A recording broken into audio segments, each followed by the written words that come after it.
বহাগৰ বিহুলৈ মাজত মাথো কেইটামান দিন। বৰ্তমান সকলো জনপ্ৰিয় কণ্ঠশিল্পীয়ে বিহুৰ আখৰাৰ মাজত ব্যস্ত হৈ পৰিছে। বিহুৰ প্ৰস্তুতিৰ মাজতে বৰ্তমান ছ'চিয়েল মিডিয়াত এক বিতৰ্কৰ সৃষ্টি হৈ আছে। পিছে এই বিতৰ্কনো কি, এই সকলোবোৰ আপোনালোকক জনাম, গতিকে ভিডিঅ'টো শেষলৈকে চাই থাকিব বুলি আশা ৰাখিলোঁ। লগতে যিসকলে আমাৰ চেনেলটো পোনপ্ৰথমবাৰ বাবে চাইছে তেওঁলোকে চেনেলটো প্লিজ ছাবস্ক্ৰাইব কৰি ল'ব।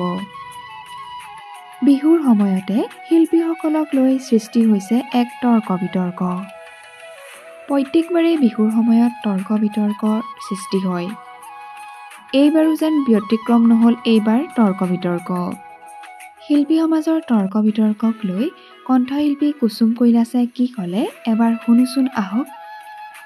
আৰু বিহু সময়তে আমাৰ আচলতে শিল্পীসকলক লৈ মানে বিভিন্ন ধৰণৰ মতানৈক্য তৰ্ক বিতৰ্ক দেখিবলৈ পোৱা যায়। আৰু বিগত বৰ্ষকেইটাতো এনেকুৱা ঘটনা ঘটিছে, কিন্তু এই বছৰ বৰ বেছি চৰম পৰ্যায়ত ঘটিছে।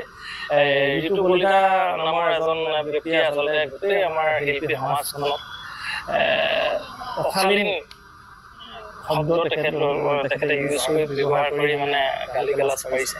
ত' সেইকাৰণে গোটেই আচলতে অসমৰ গোটেই উদ্যমান বুলি নহয়, গোটেই শিল্পী সমাজে লগ লাগি তেখেতৰ ওপৰত আইনী ব্যৱস্থা গ্ৰহণ কৰিছে।